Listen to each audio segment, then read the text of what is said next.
This is Transqat. What is Transqat? Transqat is a safe space. It's a place for respectful conversations about transgender issues. It's a place for queer people to come tell their stories. I'm host Clare McCarthy. Welcome to Transqat. Before I came out, before I transitioned, there was a period when I would organize my weekends for the maximum possible amount of time presenting as female.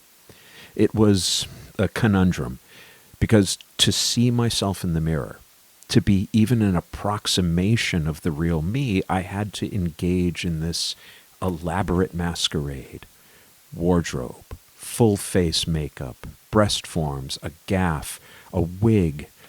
It was simultaneously the best part of my week and a hollow mockery, a trigger for depression. It wasn't real. I wasn't real. Plus, it meant that I was confined inside the house while I was dressed. It was a lonely and deeply unsatisfying time for me. I needed to know if that person in the mirror had a place in the outside world. So I would select destinations where I would be relatively safe and force myself to go out. Museums were good. Used bookstores, especially the Book Barn in Niantic, were better. And of course, there were movies. If I could just find the courage to get inside the theater, I could sit for 2 hours in the dark and just be. I know how pathetic that sounds, but it kept me going for a few more years. I was at Real Artways and Cine Studio in Hartford a couple of times a month just to discover who I was in the real world. In 2015, I discovered the Out Film Festival, a place where I was the core demographic, not an afterthought. Films made for people like me, about people like me. I sat amongst my tribe, and for the first few years, to be honest, I felt like a lurker. And then I started donating money, and I felt a little closer to community. Last year, when I left teaching to found Transqat, I saw an opportunity to belong for real. And so I volunteered as a screener. The 36th Annual Out Film Festival runs October 6th through 15th. My guests are going to tell you all about it. Please consider attending. If Hartford is too far away, either geographically or emotionally, participate virtually. Consider donating to support the program. Better yet, get involved. Volunteers are always welcome. This was the first year that I volunteered with you guys as part of the committee, and so I wanted very much to put this episode together with other members of the committee to talk about this year's LGBTQ Film Festival. Let's go around the table, and if you would just introduce yourselves, tell us who you are and what your role in the committee is. Okay, I'll start. I'm Shane Engstrom. I am one of the co-directors of the festival. I've been involved since the year 2000, so this is my 23rd year. I've been the director or co-director of the festival for the last 15 years. Yeah, and my name is Marina, and I've been involved with the festival for about 7 years, and this is the first year I'm the president and co-director. Is there anything, as I've been watching you over the course of the year, is there anything you don't do as far as preparing for this festival?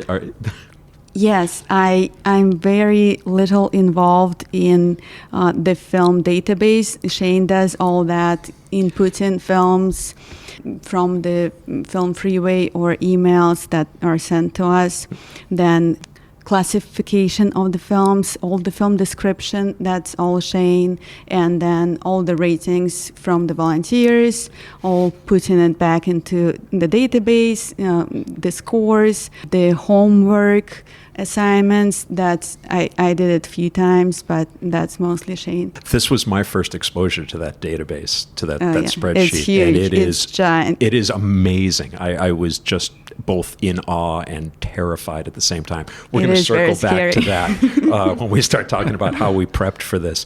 Wendy, welcome. Yeah, I'm Wendy, and like you, I attended for years and on and off. And then this is my first year volunteering, and I am director of social media. So let's get the nuts and bolts out of the way first. Tell me about the festival, when, where, what, all of that stuff. The festival will take place October 6th till 15th, mostly at Cine Studio. Cine Studio is a local theater located on Trinity College campus. It's been around also for many years. Shane, you know how many? Yeah, it's been there for like 53 years, but that's Trinity, of course, is in Hartford, Connecticut. Yes, so that that's people in Hartford. aren't driving to Dublin to watch our film festival, right? Don't drive to Dublin. Yes, and our closing night will be at Wadsworth Athenaeum. That will be on October 14th. We'll have the matinee and the closing night and the party and the silent auction and everything. And then Yes. the following day is the 15th. Is back at Cine Studio, just kind of a wind down day, after the big party. And that's the Sunday, the last Sunday, day. Yeah, yeah. the last day of it. Okay. And then we have virtual offerings that start on the 6th and go through the 22nd. Yeah, it was added during COVID. We actually had in 2020, when COVID was first coming out, we had to kind of delay our June festival. We didn't know what we were going to do at that point. And so that was the year that everything went online, and we found this, it's called Eventive. It's a virtual film festival platform that allows you to, go in and we load up all the films and allows you to ticket and all that stuff through the website and watch it right there. You can hook it up to your TV. You can cast it to your TV through Roku or an HDMI cord, or several different ways. Or just watch it on your device, whatever Or that watch might it on be. your device. But Now, not everything that's available in person is available virtually. That's Right. So correct. you don't need to go through all of the specific films, but just give people an orientation to that. yeah, this year more than the past few years, some of the film distributors have been cutting back on what they allow us to show online because they want more people to be going out to the theaters. So this year there are 6 programs that are only in person, but we also have 8 additional virtual only programs to kind of make up for that, for people who want to watch online. And we have 8 different short film programs this year. 3 of those are in person at the theater, but all 8 of them are available online. I definitely want to circle back to the shorts programs because traditionally that has been my favorite part of the festival. They are as a viewer. everybody's favorite part, I think. Yeah, it's fun because you can sit down for an hour and a half, 2 hours of viewing and see something animated, see a foreign piece, see something funny, see something that just tears your heart out and leaves you sobbing. And the unique part about that is that you'll never see them again. if I want to see these films in person, I just show up at Cine Studio at the time, or should I buy my tickets ahead of time? You can do that, but kind of the journey starts for everyone right at our website. You can kind of check out which movies you want to go to, Which check out the is? schedule, and our website is outfilmct.org, and you can buy the tickets there ahead of time, even if it's for in-person screenings. You can buy those tickets, and it issues you a little QR code. You walk right into the theater and scan your barcode. And for the virtual ones, there's a window, right? You purchase it and you have access for a certain amount of time, and then you can start and stop it for Yeah, it works. So all of the virtual only films are available from October 6th all the way through October 22nd. So the full length of the festival and then a week beyond it. But for films that we're showing in person, the features and the documentaries that we're showing in person, we won't make that available online until the day after the in-person screening.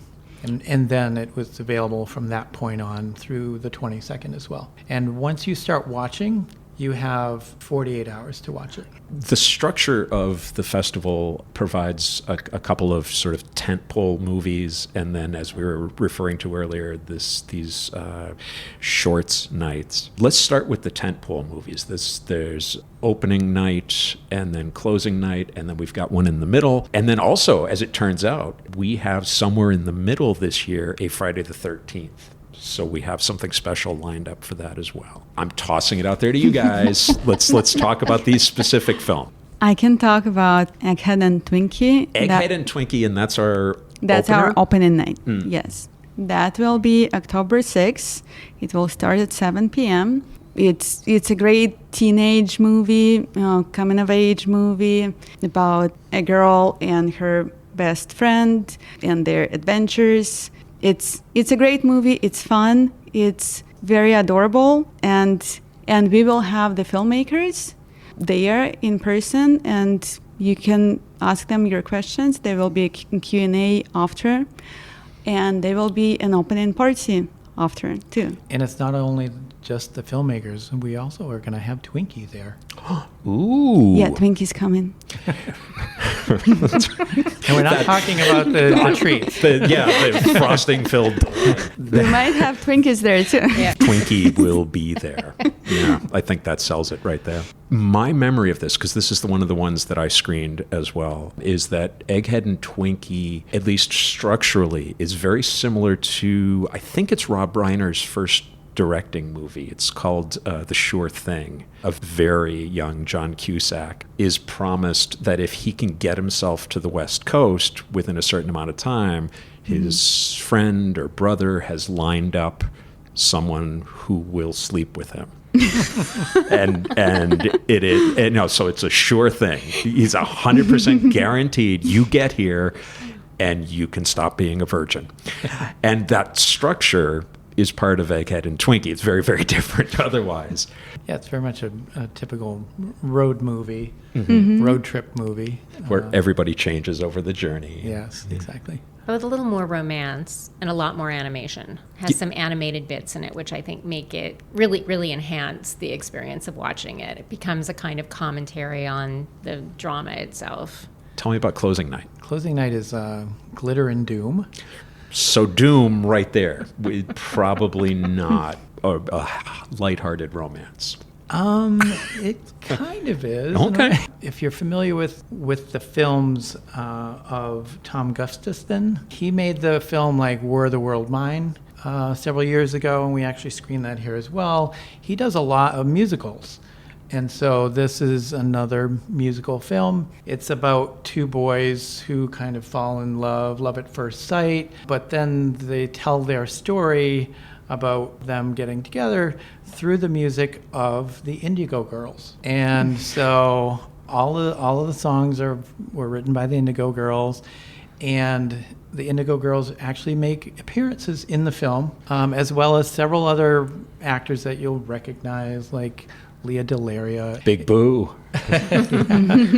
So it's a feel-good movie, and it's the type of film that we like to show where it goes well with the party afterwards. And in addition, similar to Egghead and Twinkie, we are going to have the filmmakers, the director, the producer, and also one of the actors will be flying in from the UK. And that's, now that both of you have mentioned that is the one responsibility that was delegated to me, was organizing the Q&As. So we have, I think it's 3 in-person. 3, maybe 4. We Okay. haven't. But then for some of the virtual screenings, we will have virtual Q&As that you can access through the website. So a recorded Q&A session with creators, again, sometimes directors, sometimes actors. Yeah, and they will be played after the film as well, or a film program. So we have, actually, I am prepared to speak about neither of the other 2 films. So you guys are still... I can jump in. So we have the other tent pole in the middle of our tent is Mutt. I'm less solid on Mutt, but I'll take a stab. All right. Do you want to do the Friday the 13th? I'll do the Friday the 13th. Take the Friday the 13th then, Wendy. So we noticed pretty on that moving the festival to October landed us on Friday the 13th, which was a very happy accident. And we also did have some horror films that we were reviewing. And so from those, we picked The Judgment, which is a very atmospheric, creepy film that takes place in Egypt with a gay couple who go there to attend to some family business. And being in a homophobic society, spooky things happen to them. There will be evil spirits. And so that's our late night. I might not be there at that night.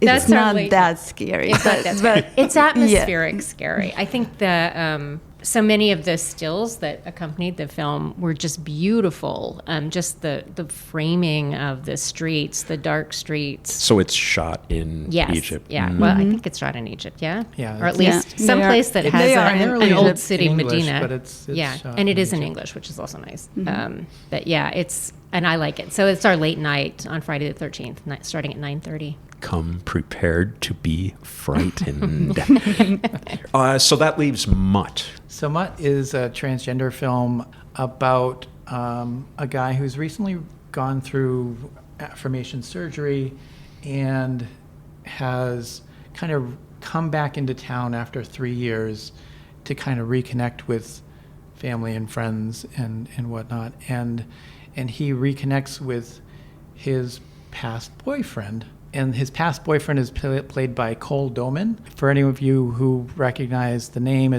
he was the actor who played Henry Gamble in Henry Gamble's Birthday Party, which we showed here a few years ago. And Cole Doman came and talked to our audience. And so I think a lot of our audience members would like to see him in the film again. And so it's a really interesting and different storyline than you typically see on the big screen. So, and just the acting is incredible. And I encourage everyone to check it out. Let's back up away from the films themselves for a second and talk about what it took to get us here. So there's this mystery spreadsheet. How many films are we actually showing? 100. 100 even? Yes. Okay. To get to that point, how many did we screen? 751. 751 films. Okay. How does that work? How does that system... So the films are submitted to us through probably 3 different ways generally. We do work with this website called Film Freeway, which is a platform for filmmakers and film festivals to connect directly, and they can submit their films to whatever festivals they want to. And so we get most of our shorts come from that. The other 2 ways are we get people who have just known us over the years, who have worked with us many, many years, who just send us their submissions through screener links, through sending an email to us. And the third way is by me or others reaching out to filmmakers who we've seen their films are playing at other festivals or are just coming onto the circuit or whatnot. We've heard good things, we want to see it. So we reach out to them by email and invite them to send us a link so we can watch it. And they all kind of get logged into this database that we use, and so it helps us to keep track of them all. And we, as we mentioned, we send out little homework assignments each week. It just basically focuses the screening committee on which films we want to watch that week, so that we can talk about them at the meeting the following Wednesday night. Mm-hmm. Now, as a former teacher, sorry to jump in there, Shane, but as a former teacher, one of the first things you're taught is never give them more homework than they can actually do. So when I first opened up my homework for that week, generally a homework assignment involves 6 or 7 shorts, 3 or 4 feature films, 3 or 4, let's say 2 or 3 documentaries, more than any human being can watch in a week. We should rename it. It's suggestions for the week. Selections to choose from. Yeah, there you go. Exactly. But so you parcel out the 751 films over the course of however many weeks we're doing this. And then we have a Zoom meeting once a week where we get together and we talk about it and we sort of rate them. We used to like only have our meetings together once a week in person, and we used to watch, like 1 or 2 films in person together. But it's like the volume that we're receiving now is just like you would only get through a handful of films Right. in a year's time. So we really have, and it's worked out really well for people, but having the Zoom meetings because they can stay at home, they don't have to interrupt their days, and it's just really worked out well for us. So that we've really loved the Zoom meetings, and we certainly don't expect everyone to watch every film every week. But I wanted to be the overachiever, Shane. I wanted. We have a couple who do very, very, very well. Okay, I'm gonna ask. Out of the 751, how many did I watch in my rookie outing on the committee? I will say you did very well for your first year participating. My records show in the database that you voted on 156 films. Ooh. Oh, wow. 13 feature films, 5 documentaries, Okay. 138 shorts. So you did very well. Well, I found that I could get my numbers up by making sure almost every week I did all the shorts. But then That's how you trick the system. that's right. Yep, exactly. Juking the stats, they call it. I do the same. But I also would be drawn, obviously, I guess, to all of the trans and non-binary themed ones, because that's also part of the database. Is you include which parts of the community might be interested in this particular film, and I felt that as a trans woman, I should be screening those. It all kind of got out of hand very quickly. I should point out that on our website, if you go to look at the film festival offerings, Shane has done a great job of setting them up by topic. So if you are specifically interested in films telling trans and non-binary stories, you can search for those. So that's a really useful feature on the website. Yeah, they're just little tags that you tag the movies with. They might have, 3 or 4 different tags for every movie, but you're able to just click on that tag. So if you say, I want to see all of the BIPOC offerings, you can click on the BIPOC button, and it'll show you every single film that has BIPOC themes, and or transgender or non-binary. We've got them all. The shorts. How many nights of them do we have now? 8 programs. All of them are available virtually, but only lesbian, gay, and trans non-binary shorts are available in person. And the rest of them are international shorts, Connecticut shorts, committee picks, BIPAC, and am I forgetting? Youth. Oh, yeah, okay. youth. That's actually our only youth program this year. We do have several coming of age movies, but they're more for teenagers. We do have Simply Nina too online.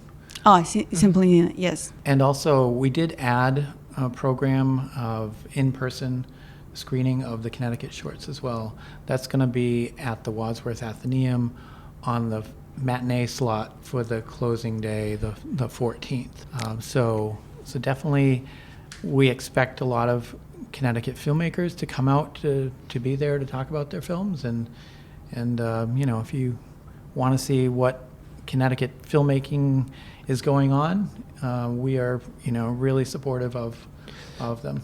And it will be free. Yes. Sorry. We should point out it's free. Yes. The Connecticut made films. Tell me about the variety within that. This is everything. And the connections, they don't have to all be like born and raised and making films in Connecticut today. Like the first film we're showing, it's called Akon, and it's by a Trinity College alumni, a graduate of Trinity College, who makes animated films about Hawaii and native stories. That's like a really cool and different one to be in the Connecticut program.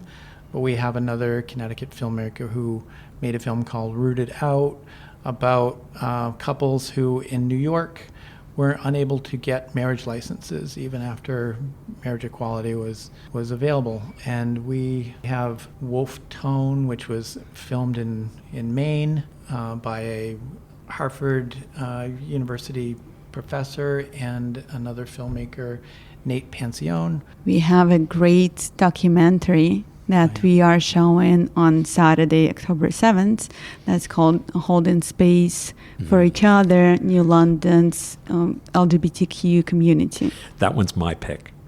I'm taking that one when we get to our favorites. Okay. And that will be also free. All the Connecticut filmmakers programs are free. They are available both virtually and in person.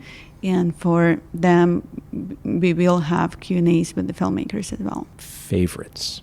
Now, they say, nobody has favorite children, but we do.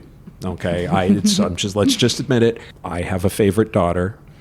I only have the one child. Yeah, but she is but I'm willing to just come out and commit to that. She is my favorite. So brave. Yeah, it is. I don't care. It is pretty brave. I'm going to be getting angry emails, but I don't care. I'm standing on this. But let's talk about your favorites, because I'm looking at Shane's notes here as I see this. Shane watched 679 films all told. Marina 252. Wendy 348. So that's a lot of films. I was ashamed of myself that I wasn't able to get through all of them this year. I think it's the first year I haven't. Really? Yeah, so. Now, the number of submissions, are you finding that's increasing every year, or? Yeah, it has been steadily increasing every year. This year was because we moved it from June to October. We had an extra 3.5 months to receive submissions. So I think the most we ever received before was like 650 or so. But this year put us over the top at 751. And there's something going on in the film industry too that feeds that, which is that it's easier than ever for people to make films on their own, with equipment being more accessible, but it's harder to get distribution. It's harder to get shown, and that's why the festival circuit is so valuable for seeing films like these. Yeah, I mean, to that point, if you think about it, we're showing 100 out of 751, so we're only showing 1 out of every 7 or 8 films that are submitted, and it's really tough because sometimes there are a lot of really good films, but we just as a committee have to decide how can we show the full diversity of our community and pick a program that shows that the audience can see themselves on the screen. And so we really make efforts to program in a way that allows us to show that diversity and so that we have something for everyone, and everyone can see themselves on the big screen. And there are a lot of components to this in terms of I think my favorite or my highest ranked of the things I watched was the documentary about the Indigo Girls, which is not in the final cut for reasons that had nothing to do with its ratings by us. Yeah, we actually invited them to be part of the festival, but all the filmmakers have different plans for their films and different timing, and sometimes it just doesn't work out. Yeah. So then, actually, new thought. Do you see or do you think that the current strike, the SAG-AFTRA strike, is going to have an impact on what we have available to pick from next year, or are we dealing with, mostly independent stuff here?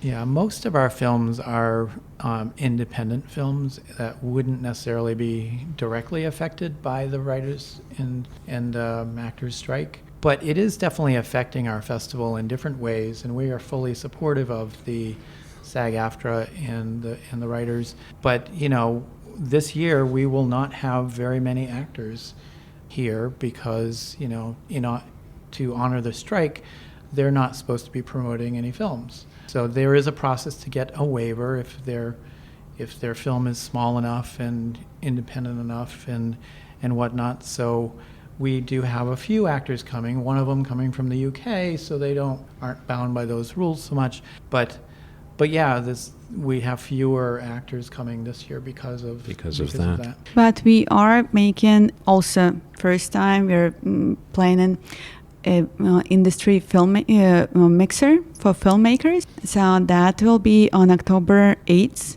at Labyrinth Brewery from noon till 2 p.m. And Labyrinth Brewery is in Manchester, Connecticut. Okay. Again, not Manchester, UK. Do Not not UK. drive to Don't Manchester drive to in the UK. Never Don't. drive to UK. Yeah.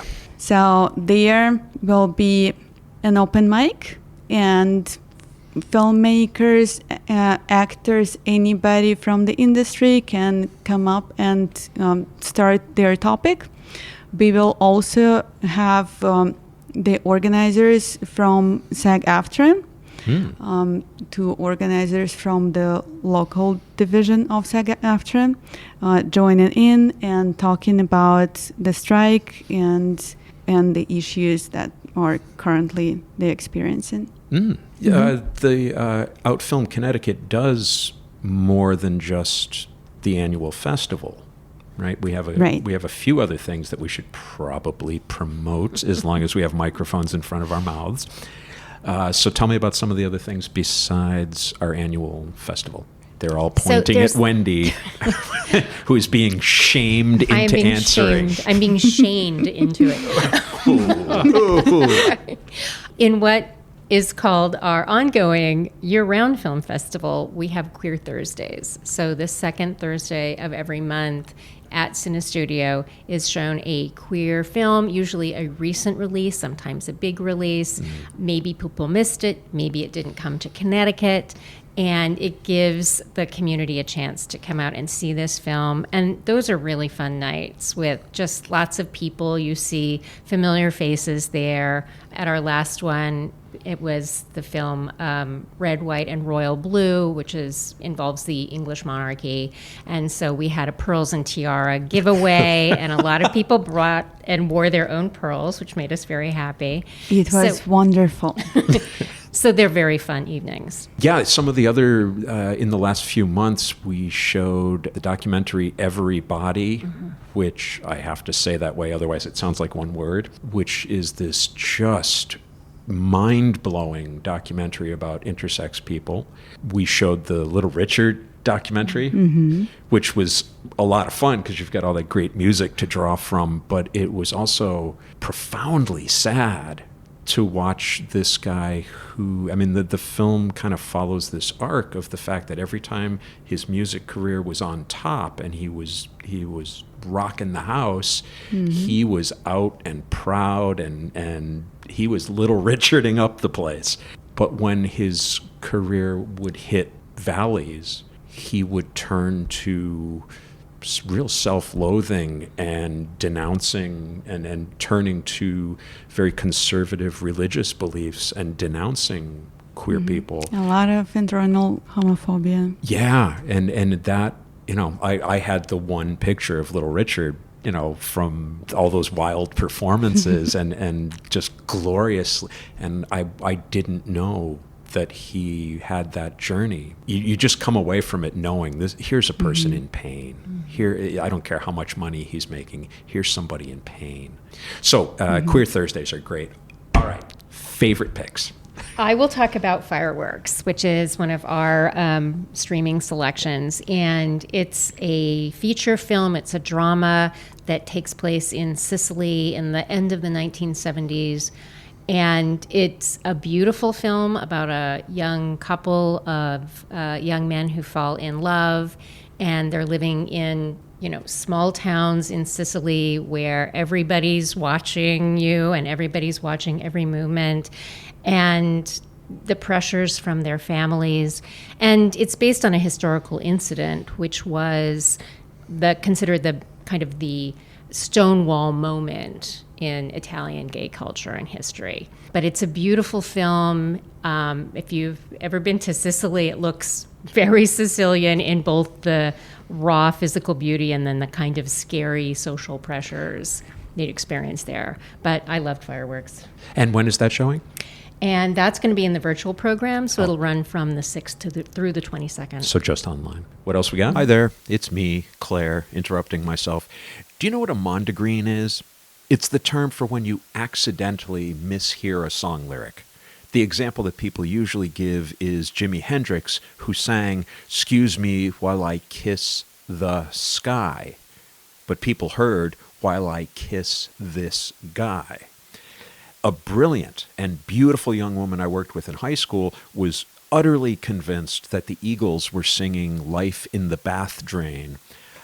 I guess that would surely make you lose your mind. Anyway, the next section, I mishear something that Marina says. I considered cutting it, but it was just too funny.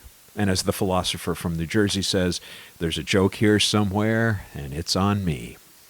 Well, the other film we have is So Damn Easygoing. That's one of my favorites. Will be on Saturday, October 7th at 7 p.m. That will be in person only, so no virtual streaming. So if you want to see it, You have to come up. get in your car, drive to Dublin. Drive, not to Dublin. No, drive to Cine Studio. Yeah. And that film is one of my favorites because we always, every year, we try to bring as much diversity in our program as possible. So neurodiversity is also a kind of diversity that sometimes gets missed and Where the forgotten. focus ends up being on the United States and... I'm sorry. You were saying, is it Eurodiversity? Neurodiversity. I'm sorry, we'll be editing that out. Yeah, that's my accent. No, that's my old ears. Eurodiversity. That's awesome. It's so important not to piss off Belgium. Okay, I just want to be very clear that we love Belgium. Neurodiversity. And we invented a new word. Yes. Mission accomplished. Yeah, so neurodiversity. The film is about a young woman who has ADHD, and she needs her medication. The film is from Sweden, so they have, I think they have free healthcare system there, but even with that, it's not very easy to get your medication sometimes, and we can see her struggle. It's not super heavy movie, but it makes you think, and it's kind of raw. It shows her relationship with her father. It shows her relationship with her peers, and coming of age. She has many questions and many struggles. So it's a very interesting film, and I loved how it was shot. Yeah, it's just beautiful. Yeah, it's also really like high energy and like suspenseful and like, you really... Well, it again, keeps you on the edge of your seat. You are not falling asleep during that range of tones that play out over the course of the festival again. Yeah. Shane. One of my favorites this year was a film called The Lost Boys, which playing on Saturday night, October 7th at 9:30 p.m. So it's a later show, and it's also available online. This film was one that I saw it at another film festival that I went to in February, and absolutely fell in love with it. It's just, it's a classic telling of young love, about these. In this scenario, there are two young guys who were being held in a detention center for youth. One of them was about ready to get out because he had been in there a while and had served his time. But just before he's able to get out, this new guy comes in, and it's sort of love at first sight, and they really hit it off. And suddenly it's almost like, do I really want to leave? And so it's just really beautifully made. It's a French film. And it's one that I highly recommend. So that's Saturday the 7th. Before I talk about the New London film, my favorite Out Film Festival selection out of, like I say, close to 10 years that I've been coming is a short film called Scalaman, which is still available on YouTube. And every year before the festival, my ritual is to go just to sit down and watch this short. It is joyous. I'm getting blank looks from the other three. Nobody remembers I think it. it had a different title though in English, right? Yes, it does, and I'm going to get right there. And it starts off with this couple, clearly parents, sitting in a well-appointed living room, and they're both really anxious. They're waiting for something to happen. And eventually the door opens and their son comes in, and their son presents pretty clearly as queer. And so we as the audience are expecting, when the kid says, I have an announcement, we're all expecting that he's going to come out to them and they're not going to, respond well. But instead he comes in and says, I just kissed a bald guy, which is what Skalaman means. But it becomes this musical theater production of him singing this song about the bald guy. And it starts to incorporate everybody in town as it goes along. And it is just laugh out loud hysterical. And just, I will put a link in the show notes. Please go watch Skalaman. Now I'm curious. I do want to make a little plug for another program of shorts. Please. Just because we have a shorts program called In Our Opinion, committee recommended shorts. And that's only available online as well. But that was an opportunity for different committee members to say, it might not have fit into another shorts program, but I really, really love this short. And so I really want to recommend this short to people. So it's I would say, our most eclectic gathering of shorts. And if you want to see something very different that would be, appreciated by people with very different tastes, that's a really fun program to check out. Holding Space for Each Other is a documentary about New London, Connecticut. The documentary examines New London's role in protest and activism in general, with a focus on queer activism, but showing the intersection with the civil rights movement and the feminist movement. There's a lot of focus on Bayard Rustin. So in terms of history and New London's significance, going back to the Benedict Arnold period, through the 60s and the civil rights movement, and I just learned so much from this film. So that is also playing Saturday the 7th at 3 p.m. Come on out and see it. And it says right here, free on the... It is free. So speaking of the movement of different time periods, I just wanted to mention about the film festival and how it came about. It actually harkens back to 1987, which was a time of social unrest in the Hartford area, because there had been a recent murder in the gay community. A guy got picked up outside the Shea Est at the time, which was in a different location. But his name was Richard Rail, and two guys brought him back to their place, and they ended up murdering him because he was gay. And so there was a real surge within the LGBTQ community to pass anti-hate crime legislation. So that was all going on in 1987. And then I think there was a movement to generally just show that gay people, queer people exist. We're here. We do more than just go to bars and drink.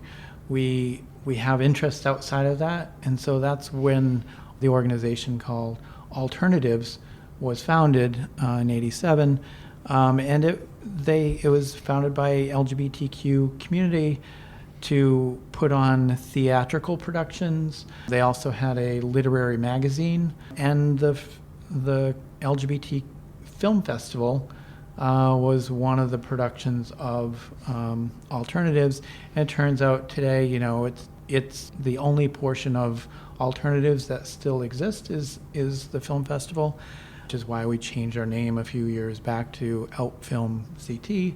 But that's kind of our history, and we're the longest running film festival of any kind in Connecticut. So we're very proud to be here and strong and going after 36 years. The group Stonewall Speakers also came out of that same period as a result of that murder. That was, as Shane was saying, with the idea being, we need to make it clear that we're real people. And so Stonewall Speakers can be brought in by organizations, and folks just talk about their journey talk about their experiences. And it's an amazing group, so I want to give them a plug as well. Are we ready for the festival? Almost. Okay, that's not the overwhelming one. Not at all. Not an overwhelming question. Okay, but we're going to get there, and it's going to be wonderful. Definitely, yes. Yeah, for sure. so please come to Cine Studio. Join us. Tell us you heard this podcast. And our website is outfilmct.org, O-R-G. Our social media, we have Facebook and Instagram, outfilmct. This is Sadie McCarthy. I'm Claire's niece. And you've just been listening to Transqat. It is made by one of my favorite people in the world, Clare McCarthy. Transqat is a production of Transqat Enterprises, LLC. Copyright 2023, all rights reserved. Join us on the web at transqat.com. That's TRANSQAT.com. QAT.com. QAT.com. There you'll find links to Transqat, the blog, writing projects, speaking engagements, and our PayPal donations page. Please consider supporting our mission with your monkeys. Monies. Your monies. Your monies. Not monkeys.